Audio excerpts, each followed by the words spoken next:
हम समस्या को अभी तक मैंने देखा कॉमन समस्याएं सभी ने प्रेजेंट की हैं। अंगारक दोष, फलाना दोष, ये दोष 2 घंटे के अंदर जितने भी जातक पैदा होते हैं या हर 24 घंटे में लगने तो घूमती रहती हैं। और बड़े बड़े ग्रह जो है शनि या राहु केतु, आपके गुरु 1 साल या 1.5 साल या 2.5 साल शनि रहता है। तो ये सारे के सारे दोष सब में बनते हैं। ये हम कैसे डिसाइड करें और क्यों एक ही जैसा डिसाइड करते हैं कि नहीं साहब ये इसमें ऐसा हो गया, चंद्र शनि बैठ गया तो विषयोग हो गया, मंगल राहु बैठ गया, अंगारक दोष हो गया। मेरे हिसाब से मेरी जो बुद्धि जा रही है, हमें समस्या का मूल निदान करना आवश्यक है। एक समस्या तो ये है कि जहाँ तक हमको सीधा बताए, जैसे मेरा शादी नहीं हो रही, मेरी संतान नहीं हो रही, वहाँ तो बिल्कुल ठीक है। लेकिन और भी तमाम जो है उसके जो है 12 भाव में जो कारकत होते हैं उनकी समस्याएं बहुत होती हैं। बीमारी की समस्या है, 6, 8, 12 से भाव से होंगी, मकान नहीं मिल रहा है 34 से होगा, किसी को पढ़ने जाना है 4 में ज्यादा खराब हो रहे होंगे, किसी को जो है और कोई समस्या हो रही होगी। तो हम जब तक समस्या के मूल रूप को नहीं पकड़ पा रहे, उसको पकड़ने का जो है प्रयास नहीं कर रहे, सीधे हम जंप कर रहे हैं कि ये इसमें तुम्हारे ये दोष हो गया, पितृदोष हो गया, ये हो गया। ये सारे दोष तो हमेशा चलते ही आएंगे, क्योंकि दोष नहीं होते तो हम जन्म क्यों लेते। हमने अपना जो है वास्तव में हमारे जन्म के सिद्धांत को, हमारे जन्म के मूल रूप को समझने का कोशिश ही नहीं की है, शुरू से ही कोशिश नहीं की। हमारे धर्म ग्रंथों ने भी जो है हमको उपदेशों में और कथाओं में भटका दिया।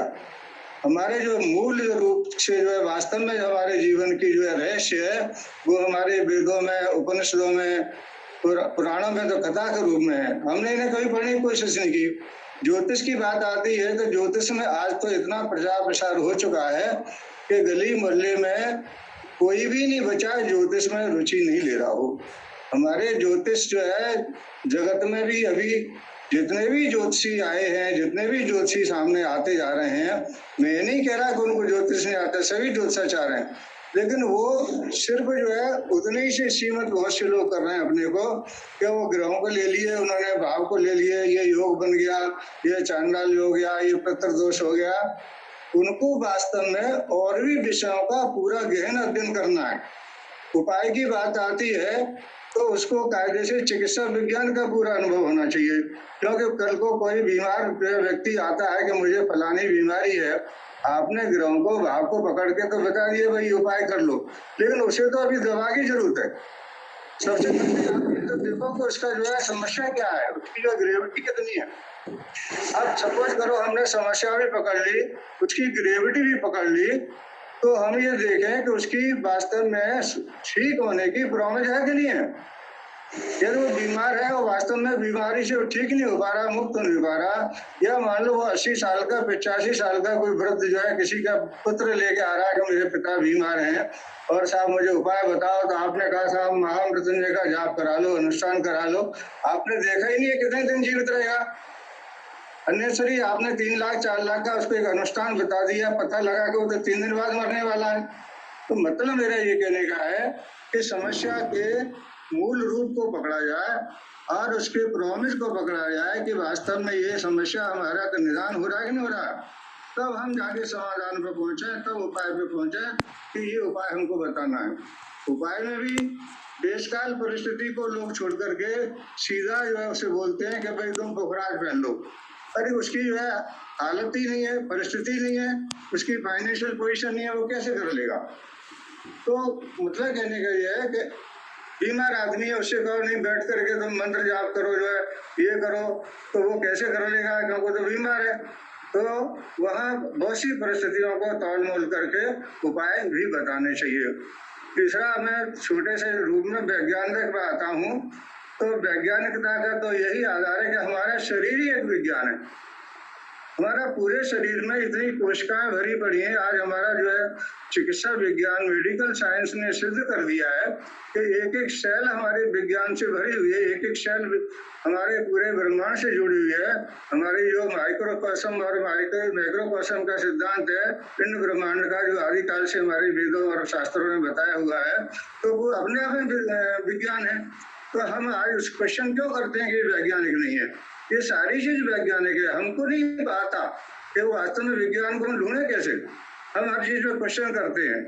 तो मैं यहाँ पर यही कहूँगा कि हमें किसी चीज की बहुत ही एक्सटेंसिव स्टडी करना चाहिए, विषयों के लिए करना चाहिए। अकेले ज्योतिष में ग्रहों, भावों, कारकों तक ही सीमित नहीं रहना है, हमें और विषयों का अध्ययन करना है।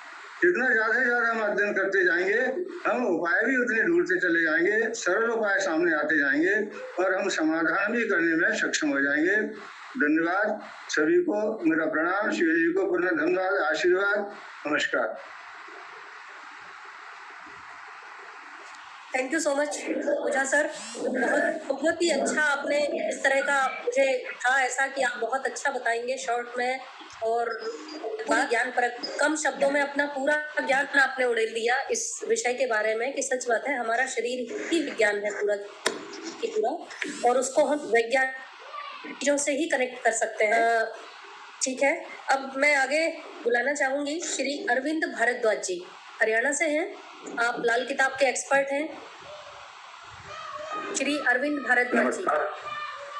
जी सर, आपका मेरा कोटि प्रणाम। जी, संक्षिप्त में सर अपनी बात रखिए। जी सर। मेरा जो ज्योतिष शास्त्र है वो विश्व के 22 जो सर्टिफाइड ज्योतिष शास्त्र है उनका निचोड़ है, उनकी एक कुंजी है।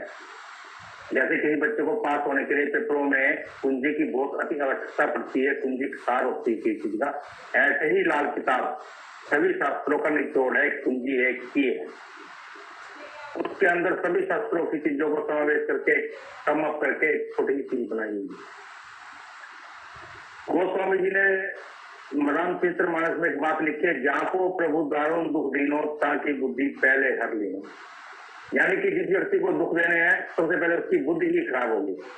और लाल किताब भी ये मानती है कि आपको जो 80% दुख है आपकी बुद्धि के कारण आते हैं, कि जैसे आपको दुख देने होंगे तो आपकी सबसे पहले बुद्धि ही इफेक्ट होगी।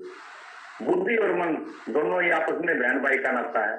जहां बुद्धि जाएगी मन उसके पीछे पीछे जाएगा, या ये कि जहां मन जाएगा बुद्धि भी उसके पीछे पीछे जाएगी। ये मन क्या है? कभी कहता है मेरा ये खाने को मन नहीं करता या मेरे जाने को मन क्या है? मन है चंद्रमा, चंचल है। और हम विशुद्ध रूप से हमारा जो सैटेलाइट है, ह्यूमन बॉडी का सैटेलाइट जो है चंद्रमा है। हम जो भी क्रिया प्रतिक्रिया कुछ भी करते हैं और डायरेक्टली हमारे चंद्रमा पे जाती है और वहीं से आगे जाकर डिस्ट्रीब्यूट होती है। हमें जो कुछ धन राशि मिलती है, रुपया पैसा सुख दुख जो मिलना सब चंद्रमा के कारण मिलता है।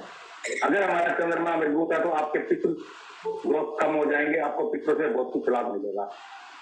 इसलिए सबसे पहले आपको अपना चंद्रमा मजबूत करना जरूरी है। चंद्रमा मजबूत है तो आपका मन भी मजबूत है, और मन मजबूत है तो बुद्धि भी आपकी मजबूत रहेगी। अगर बुद्धि सार्थक रहेगी तो सब चीज सार्थक होती चली जाएगी। आज साइंस ने भी मानना है, हम हजारों साल से कह रहे हैं, कण कण में भगवान कहता है, आज 28 कहती है, तक कहता है, हाँ भाई हर कण के अंदर गॉड पार्टिकल है पर दिखता नहीं, वो आज मान रहा है। क्योंकि आज ये विदेशी ने बता दी तो हम भी इस बात को एक्सेप्ट करेंगे, तो बहुत पहले बता दी ये बातें। तो हमारा विज्ञान तो बहुत बड़ा विज्ञान है। तो इसी प्रकार से हम जो भी पाते हैं, हमारी जो बॉडी है सबसे ज्यादा चंद्रमा से इफेक्ट होती है। अमावस और पूर्णिमा को जिनका चंद्रमा वीक होता है, अमावस और पूर्णिमा को उनको रात को नींद नहीं आती है, वो बहुत जल्दी इफेक्टेड होती है। ये साइंटिफिक चीजें हैं, विज्ञान सिद्ध कर चुका है।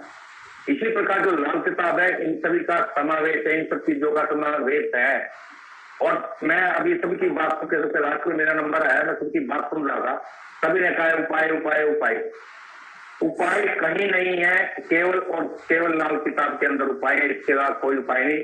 बाकी सब जो वैदिक ज्योतिष है उसके अंदर केवल मंत्र है, मंत्रों का जाप करो, लाख मंत्र करो, या ये मंत्र करो वो करो, या दान और पुण्य है, जो कि काफी कॉस्टली और काफी यही समय की आज के युग में वेस्टेज है और पैसा बहुत लगता है।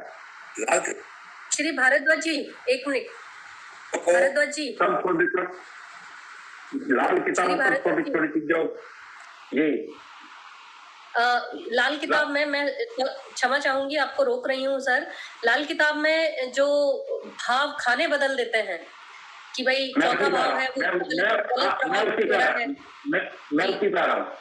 लाल किताब छोटे छोटे उपाय से आपके जो ग्रह जो जिस ग्रह में घर में बैठ कर आपका मान लो गुरु खराब है, मान लो आपका गुरु बैठ करके गलत फल दे रहा है, तो लाल किताब के उपाय करने से वो गुरु है उसके होकर के आपके घर में चला जाता है, अपने घर में आ जाता है और वहां से अच्छे फल देता है। कहीं तो कैसे पॉसिबल, हाउ इज पॉसिबल, मैं बताता हूँ। जैसे कहीं आपको सूर्य की रोशनी आ रही है, उसके दो ही कारण है, उसके दो ही कारण है, या तो पर्दा कर दीजिए या मिरर लगा दीजिए, तो जो सनलाइट है वो रिफ्लेक्ट हो जाती है।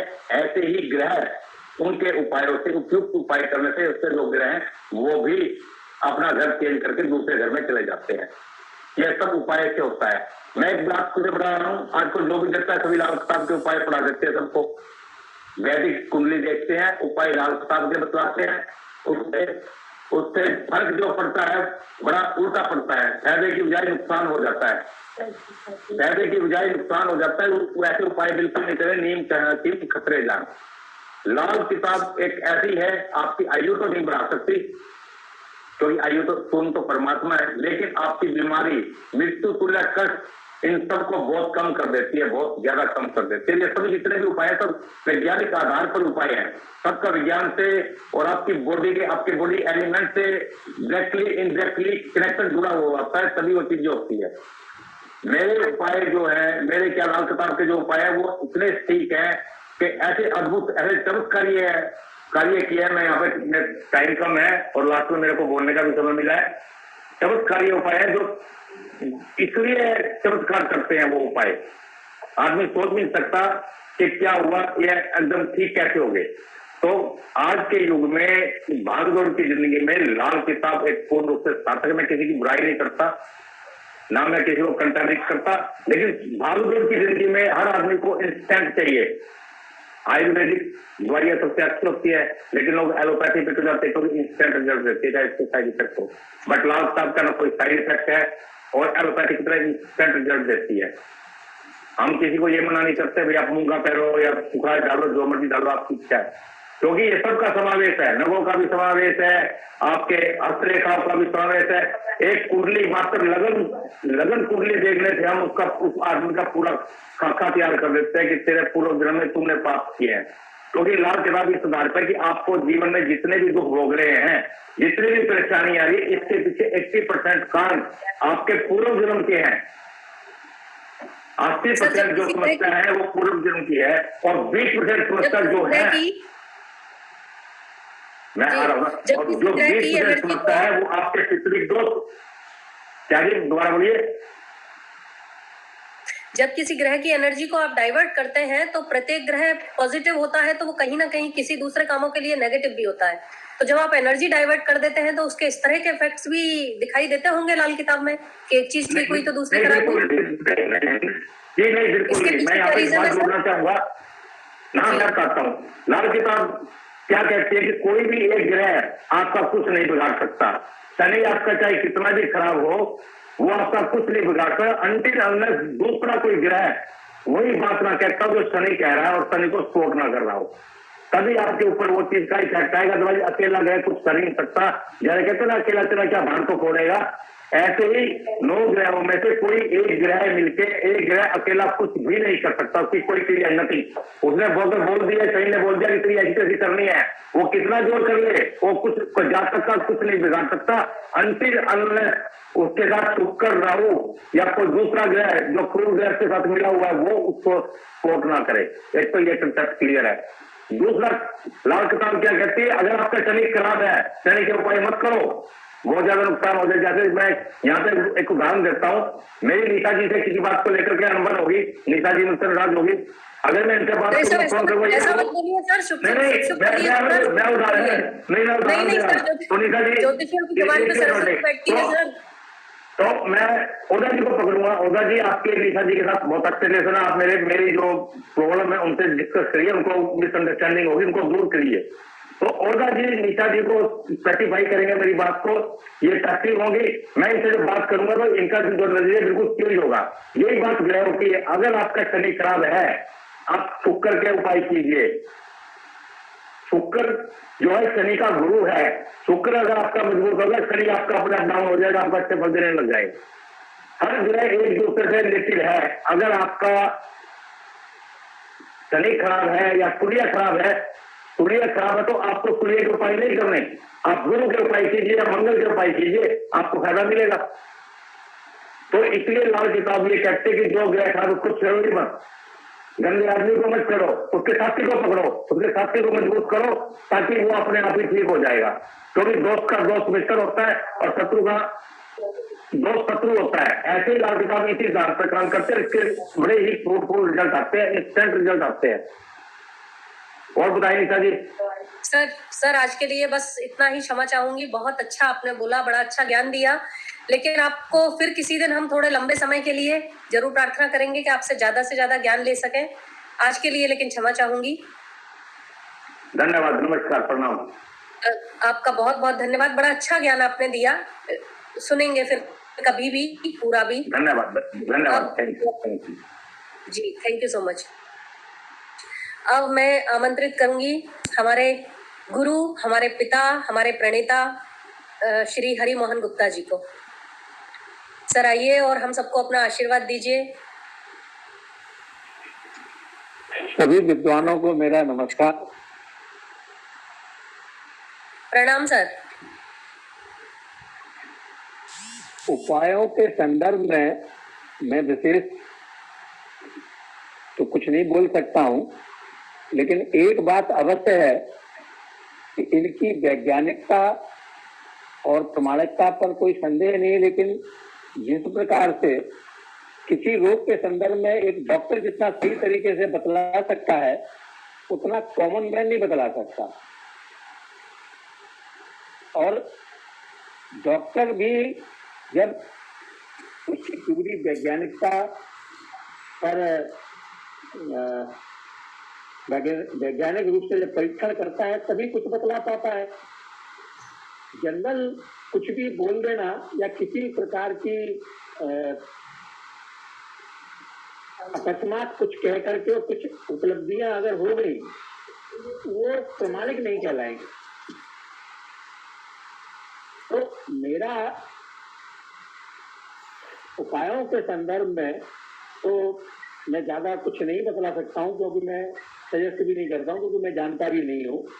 हाँ, इनकी वैज्ञानिकता पर मैं संदेह नहीं कर सकता। जिस प्रकार से पूर्व के विद्वानों ने विभिन्न प्रकार के अपने अनुभव साझा किए हैं, सही हो सकते हैं, लेकिन वो सार्वभौमिक हो ऐसा भी नहीं है।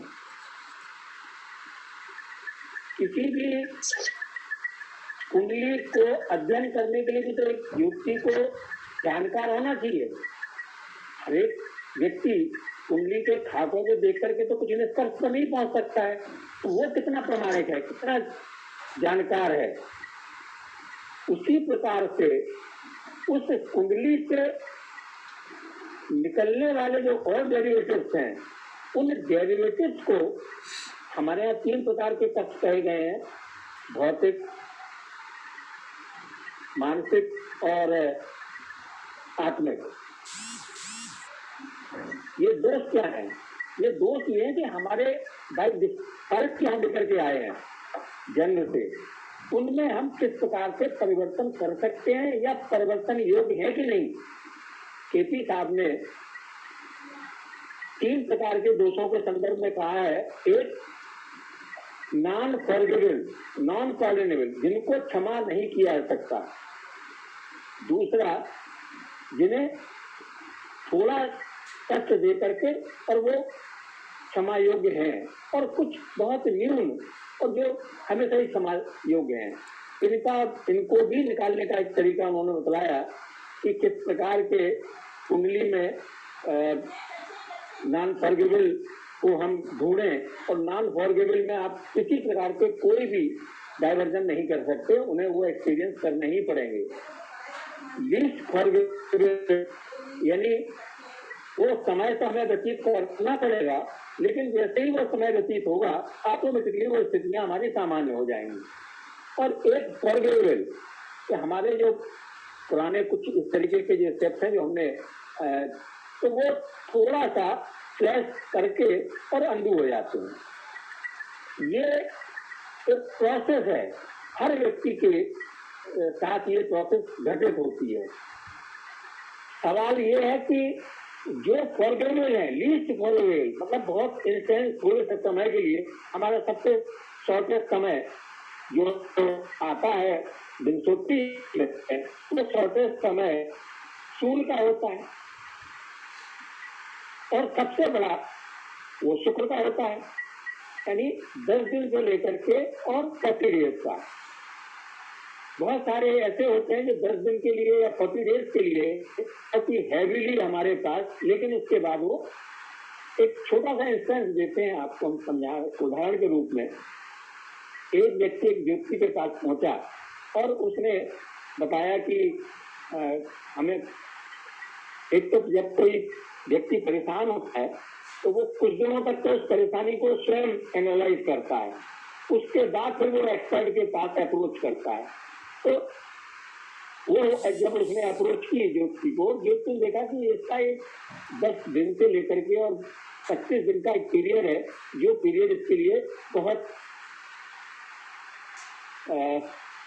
टॉलरेबल नहीं है, लेकिन उसके बाद फिर सामान्य है। तो उसने उपाय बतला दिया कि आप एक काम करिए, एक फलाने मंदिर में जाकर के 40 दिन तक दीपक जलाइए। वो सब चला जाता है, उसमें दीपक का कोई रोल नहीं है, लेकिन उसका डायवर्जन होता है, वो वहां डायवर्जन होता है और वो पास ऑन कर लेता है। वो बाकी के 15-20 दिन तक तो उसने वो पास ऑन कर लिए और उसका समय फिर अनुकूल होने लगा। तो उसे लगता है कि मेरे दिया रखने से ऐसा हुआ, जबकि ऐसा नहीं है। वो उस टाइम को पास ऑन करने के लिए ज्योति ने उसको मेंटली डाइवर्ट किया। मैं उपायों की प्रासंगिकता इस प्रकार से समझता हूँ। किसी का मान लीजिए पीरियड 3 महीने का या 6 महीने का है, तो उस 3 महीने और 6 महीने के लिए कोई और दूसरा डायवर्जन दे देगा, भाई नदी में तीर्थ स्थान है, आप जाकर के वहां तीर्थ स्थान में जाकर के और दर्शन कराइए। पहले के समय में जाने आने के साधन पैदल या बैलगाड़ियां थी, वो जब जिससे अपने जहाँ पर वो सफर कर रहा है वहां से जब बहुत डिस्टेंस बनाना चालू करेगा, तो जो उसकी मेंटल एगोनी है उसमें तो धीमे धीमे कमी आएगी ही आएगी। और जैसे जैसे वो बढ़ता जाएगा सोचेगा कि चलो कम से कम अपने आप को जिस देवता के दर्शन करने हेतु हम जा रहे हैं, तो उसकी तरफ उसका डाइवर्जन होने लगेगा। तो और वो 3 महीने या 4 महीने जैसे उसके पास ऑन हुए और उसने कहा कि साहब वो तो देव दर्शन करने से और हमारा ये हुआ, जबकि फैक्ट क्या था, ज्योति ने उस पर्टिकुलर पीरियड के लिए उसे डाइवर्ट किया। तो ये जो उपाय होते हैं ये एक डायवर्जन है। हाँ, लेकिन इसके बावजूद भी अपने यहाँ 3 विधाएं, तंत्र मंत्र यंत्र तंत्र मंत्र, ये 3 विधाएं मैकेनिकली मंत्र के माध्यम से, तंत्र के यंत्र के माध्यम से मैकेनिकली, तंत्र के माध्यम से कुछ डीप सर्जिकल और डीप चीजों के माध्यम से, और मंत्र मतलब साउंड थेरेपी, इन 3 थेरेपी। लेकिन इसके लिए जानकार, उस ज्योति को इतना जानकार होना चाहिए कि पर्टिकुलर मंत्र के साउंड से इसके बॉडी के किन ऑर्गन्स को हमें एक्साइट करना है, जिससे कि जो बॉडी के अंदर हार्मोन्स का जो सिक्रेशन हो रहा है वो सिक्रेशन इसके पॉजिटिविटी को इनहांस करे। अगर उसे जानकारी नहीं है तो कुछ भी पकड़ा देने से सार्थक नहीं होगा, निरर्थक होगा, और हो सकता है कि वो गलत भी हो। अभी जैसे तिवारी जी ने, अनिल तिवारी जी ने जो बात कही थी कि विभिन्न प्रकार के जो रत्न होते हैं उनमें क्या कंपोजिशन होता है और वो कंपोजिशन आपकी बॉडी में किस प्रकार से रोल प्ले करता है।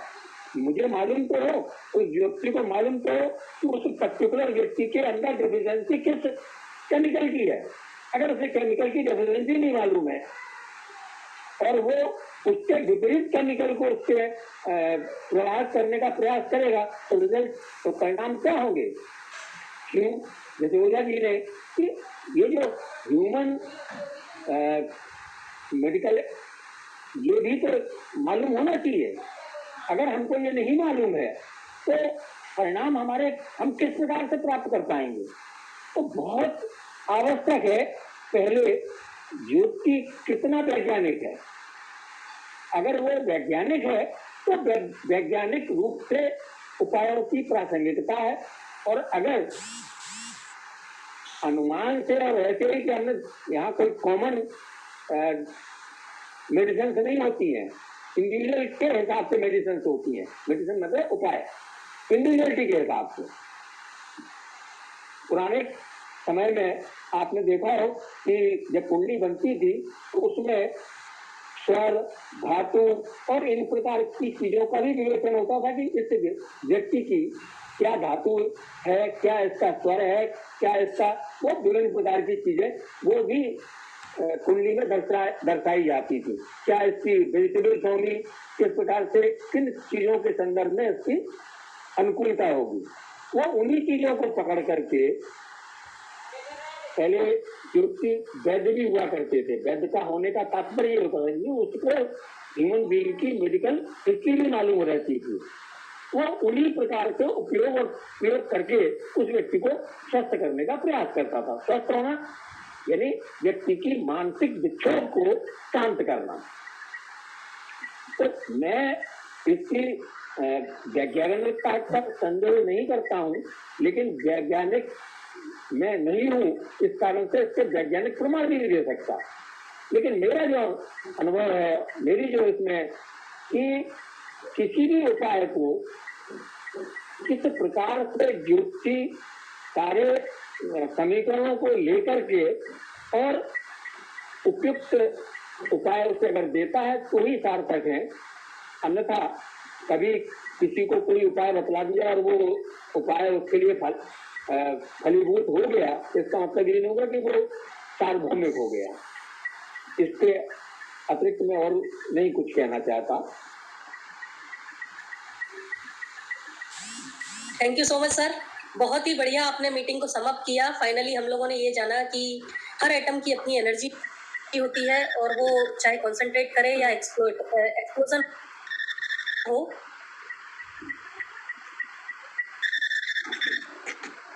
उसकी एनर्जी निकलती है। तो चीजों का भी हम पे प्रभाव होता है, लेकिन उस प्रभाव के बारे में हमको जानकारी हो। प्रभाव होता है, लेकिन प्रभाव हमें मालूम तो कि मैं क्या प्रभाव उत्पन्न करने जा रहा हूँ। जैसा है अगर हमको thank you so much sir, बहुत कुछ कहा है आपने, उसको मैं अपने शब्द विद्वानों ने बहुत अच्छी तरह से बताया। धन्यवाद। आदरणीय शील जी। जी। हाँ, शील जी अनम्यूट करिए अपने आप को और सभी पर जाने वाली है। जी।